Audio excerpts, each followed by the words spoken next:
अंगे तुबामे वृषभानुजा मुदा विराजमानानु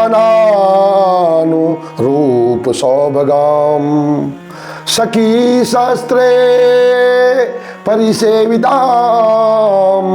सदा समरीम देवी सकलेष्ट कामदा। सबसे पहले मैं उन गुरु जी के चरणों में प्रणाम करता हूं जिन गुरु जी की कृपा से मुझे उस परंभा उस शक्ति के बारे में जानकारी मिली है जिसके बारे में कई लोग जानते भी नहीं है। लेकिन आजकल थोड़ा हमारे गुरुजी की कृपा से राधा राधा बहुत प्रसिद्ध हो गया, और भी है वैसे, लेकिन मैं तो अपने गुरुजी के बारे में ही बोलूंगा।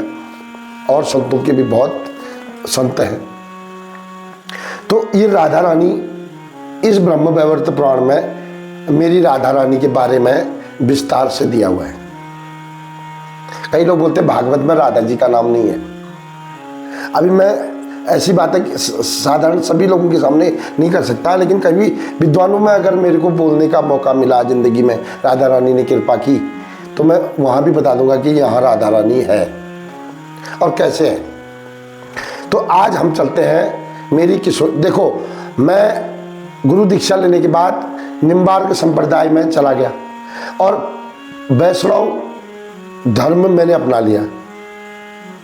तो वैष्णव की मुख्य आराध्या है कृष्ण, और कृष्ण की आराध्या है श्री राधा। अब राधा जी के बारे में कई लोग क्या बोलते हैं,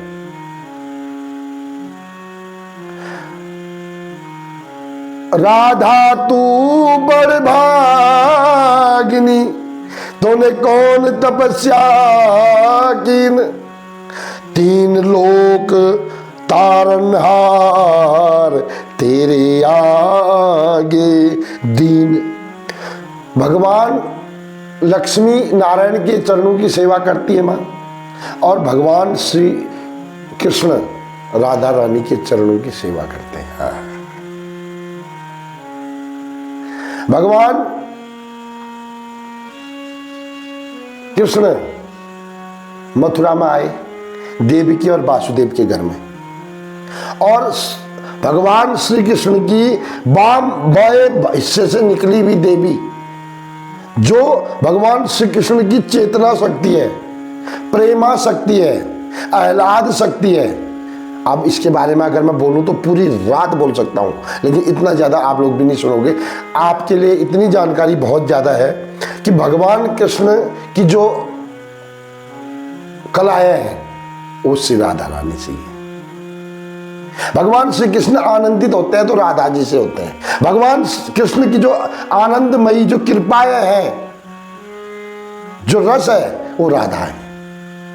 और वही राधा एक सुंदर स्त्री रूप में जब ब्रज में पैदा हुई, तो ब्रज भानु राजा और कीर्ति के घर में, कभी जाओगे तो पता चलेगा, वृंदावन जाओगे तो आपको राधा रानी के बारे में पता चलेगा। और राधा रानी जब तक नहीं चाहेगी आप लोग वृंदावन नहीं जा सकते, ये भी गारंटी है।